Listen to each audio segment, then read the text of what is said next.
मंत्रीगणों तथा सेवकों ने महाराज की आज्ञानुसार श्याम कर्ण घोड़ा चतुरंगिनी सेना के साथ छुड़वा दिया। महाराज दशरथ ने देश देशांतर के मनस्वी तपस्वी विद्वान ऋषि मुनियों तथा वेद विज्ञ प्रकांड पंडितों को यज्ञ संपन्न कराने के लिए बुलावा भेज दिया। निश्चित समय पर आने पर समस्त अभ्यागतों के साथ महाराज दशरथ अपने गुरु वशिष्ठ जी तथा अपने परम मित्र अंग देश के अधिपति लोकपाल के जामाता शृंग ऋषि को लेकर यज्ञ मंडप में पधारे। इस प्रकार महान यज्ञ का विधिवत शुभारंभ किया गया। संपूर्ण वातावरण वेदों की रचनाओं के उच्च स्वर में पाठ से गुजरने तथा समिधा की सुगंध से महकने लगा। समस्त पंडितों, ब्राह्मणों, ऋषियों आदि को यथोचित धन धान्य गौ आदि भेंट देकर के सादर विदा करने के साथ यज्ञ की समाप्ति हुई।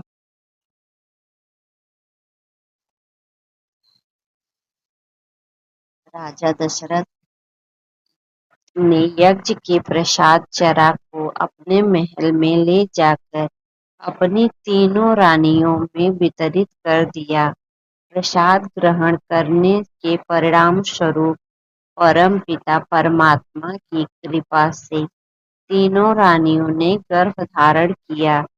जब चैत्र मास की शुक्ल पक्ष की नवमी तिथि को पुनर्वसु नक्षत्र में सूर्य, मंगल, शनि, बृहस्पति तथा शुक्र अपने अपने उच्च स्थानों में विराजमान थे। कर्क लग्न का उदय होते ही महाराज दशरथ की बड़ी रानी कौशल्या के गर्भ से एक शिशु का जन्म हुआ, जो कि श्याम वर्ण, अत्यंत तेजोमय, परम कांतिवान तथा अद्भुत सौंदर्यशाली था। उस शिशु को देखने वाले ठगे से रह जाते थे। इसके पश्चात शुभ नक्षत्रों और शुभ घड़ी में महारानी कैकेयी के एक तथा तीसरी रानी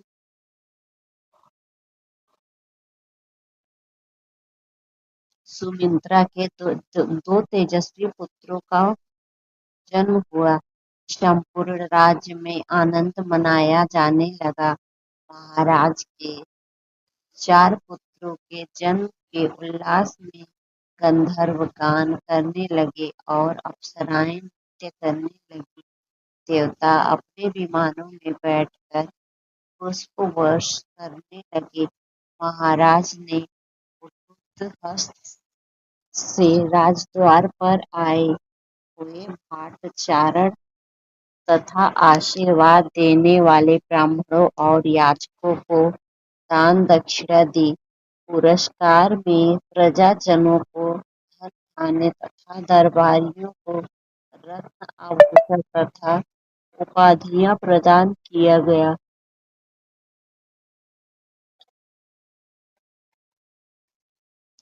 चारों पुत्रों का नामकरण संस्कार महर्षि वशिष्ठ के द्वारा कराया गया तथा इनके नाम रामचंद्र, भरत, लक्ष्मण और शत्रुघ्न रखे गए। आयु बढ़ने के साथ ही साथ रामचंद्र गुणों में अपने भाइयों से आगे बढ़ने तथा प्रजा के अत्यंत लोकप्रिय होने लगे। उनमें अत्यंत विलक्षण प्रतिभा थी, जिनके परिणाम स्वरूप अल्पकाल में ही वे समस्त विषयों में पारंगत हो गए। उन्हें सभी प्रकार के अस्त्र शस्त्रों को चलाने तथा हाथी, घोड़े एवं सभी प्रकार के वाहनों की सवारी में उन्हें असाधारण निपुणता प्राप्त हो गई। वे निरंतर माता-पिता और गुरुजनों की सेवा में लगे रहते थे।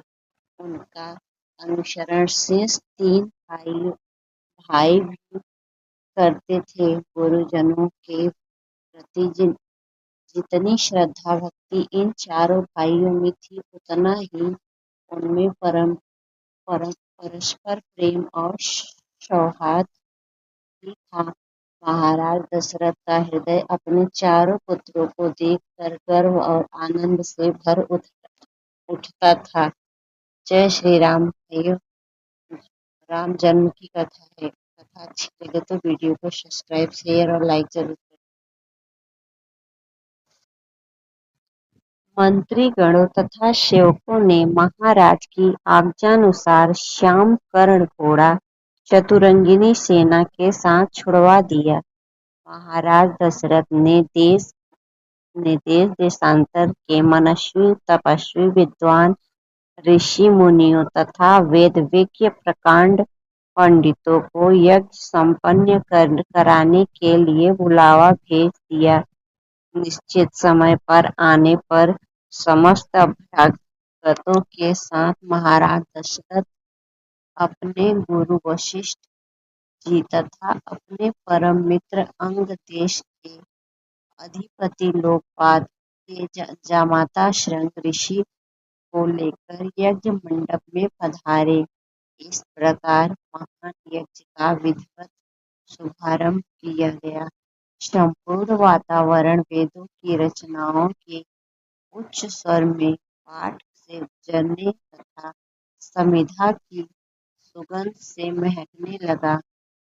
समस्त पंडितों, ब्राह्मणों, ऋषियों आदि को यथोचित धन धान्य गौ आदि भेंट देकर के सादर विदा करने के साथ यज्ञ की समाप्ति हुई।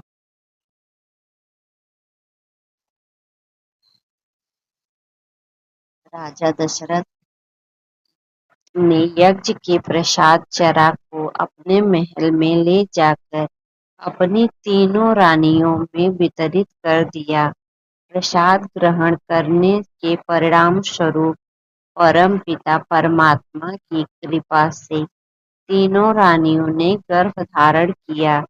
जब चैत्र मास की शुक्ल पक्ष की नवमी तिथि को पुनर्वसु नक्षत्र में सूर्य, मंगल, शनि, बृहस्पति तथा शुक्र अपने अपने उच्च स्थानों में विराजमान थे। कर्क लग्न का उदय होते ही महाराज दशरथ की बड़ी रानी कौशल्या के गर्भ से एक शिशु का जन्म हुआ, जो कि श्याम वर्ण, अत्यंत तेजोमय, परम कांतिवान तथा अद्भुत सौंदर्यशाली था। उस शिशु को देखने वाले ठगे से रह जाते थे। इसके पश्चात शुभ नक्षत्रों और शुभ घड़ी में महारानी कैकेयी के एक तथा तीसरी रानी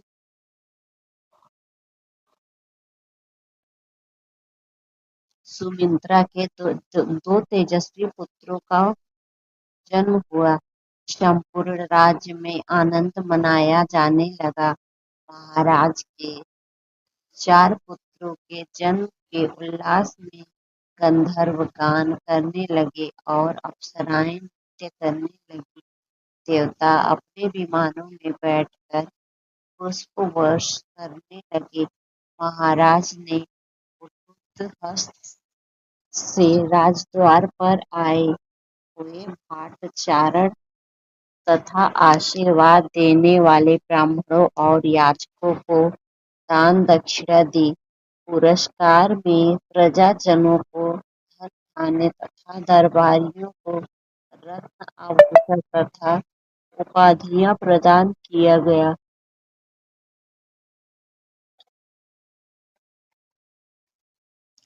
चारों पुत्रों का नामकरण संस्कार महर्षि वशिष्ठ के द्वारा कराया गया तथा इनके नाम रामचंद्र, भरत, लक्ष्मण और शत्रुघ्न रखे गए।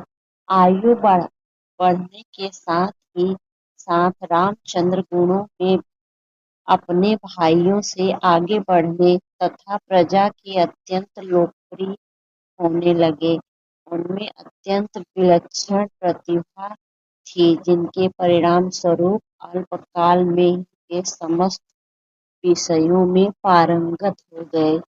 उन्हें सभी प्रकार के अस्त्र शस्त्रों को चलाने तथा हाथी घोड़े एवं सभी प्रकार के वाहनों की सवारी में उन्हें असाधारण निपुणता प्राप्त हो गई। वे निरंतर माता-पिता और गुरुजनों की सेवा में लगे रहते थे। उनका अनुसरण शेष तीन भाई भी करते थे। गुरुजनों के प्रति जितनी श्रद्धा भक्ति इन चारों भाइयों में थी, उतना ही उनमें परस्पर प्रेम और सौहार्द भी था। महाराज दशरथ का हृदय अपने चारों पुत्रों को देखकर गर्व और आनंद से भर उठता था। जय श्री राम। भाइयों, राम जन्म की कथा है। कथा अच्छी लगे तो वीडियो को सब्सक्राइब, शेयर और लाइक जरूर करें। मंत्रीगणों तथा सेवकों ने महाराज की आज्ञानुसार श्याम कर्ण घोड़ा चतुरंगिनी सेना के साथ छुड़वा दिया। महाराज दशरथ ने देश देशांतर के मनस्वी, तपस्वी, विद्वान ऋषि मुनियों तथा वेदविज्ञ प्रकांड पंडितों को यज्ञ संपन्न कराने के लिए बुलावा भेज दिया। निश्चित समय पर आने पर समस्त अभ्यागतों के साथ महाराज दशरथ अपने गुरु वशिष्ठ जी तथा अपने परम मित्र अंग देश के अधिपति लोकपाल के जामाता शृंग ऋषि को लेकर यज्ञ मंडप में पधारे। इस प्रकार महान यज्ञ का विधिवत शुभारंभ किया गया। संपूर्ण वातावरण वेदों की रचनाओं के उच्च स्वर में पाठ से गुजरने तथा समिधा की सुगंध से महकने लगा। समस्त पंडितों, ब्राह्मणों, ऋषियों आदि को यथोचित धन धान्य गौ आदि भेंट देकर के सादर विदा करने के साथ यज्ञ की समाप्ति हुई।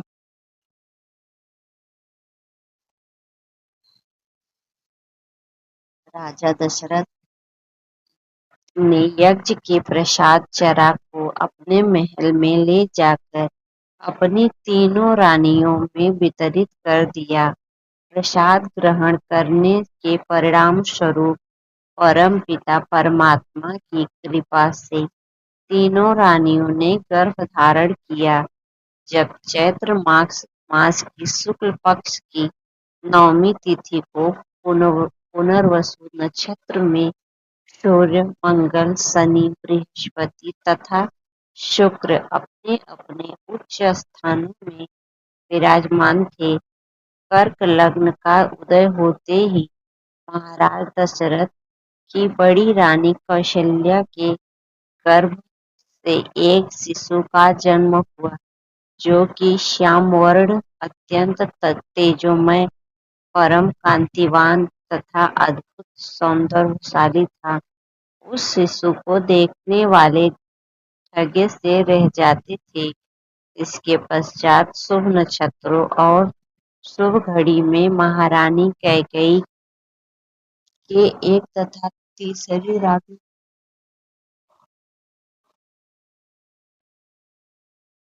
सुमित्रा के दो तेजस्वी पुत्रों का जन्म हुआ। संपूर्ण राज्य में आनंद मनाया जाने लगा। महाराज के 4 पुत्रों के जन्म के उल्लास में गंधर्व गान करने लगे और अप्सराएं नृत्य करने लगी। देवता अपने विमानों में बैठकर पुष्प वर्ष करने लगे।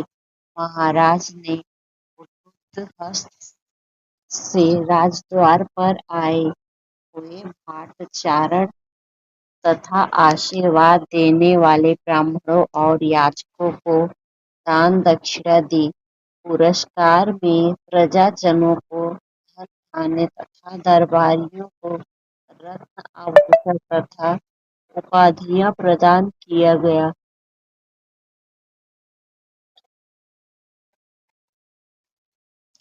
चारों पुत्रों का नामकरण संस्कार महर्षि वशिष्ठ के द्वारा कराया गया तथा उनके नाम रामचंद्र, भरत, लक्ष्मण और शत्रुघ्न रखे गए। आयु बढ़ने के साथ ही साथ रामचंद्र गुणों में अपने भाइयों से आगे बढ़ने तथा प्रजा के अत्यंत लोकप्रिय होने लगे।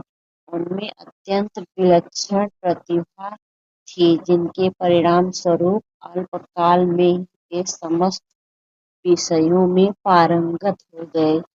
उन्हें सभी प्रकार के अस्त्र शस्त्रों को चलाने तथा हाथी घोड़े एवं सभी प्रकार के वाहनों की सवारी में उन्हें असाधारण निपुणता प्राप्त हो गई। वे निरंतर माता-पिता और गुरुजनों की सेवा में लगे रहते थे। उनका अनुसरण शेष तीन भाई भी करते थे। गुरुजनों के प्रति जितनी श्रद्धा भक्ति इन चारों भाइयों में थी, उतना ही उनमें परस्पर प्रेम और सौहार्द भी था। महाराज दशरथ का हृदय अपने चारों पुत्रों को देखकर गर्व और आनंद से भर उठता था। जय श्री राम। भाइयों, राम जन्म की कथा है। कथा अच्छी लगे तो वीडियो को सब्सक्राइब, शेयर और लाइक जरूर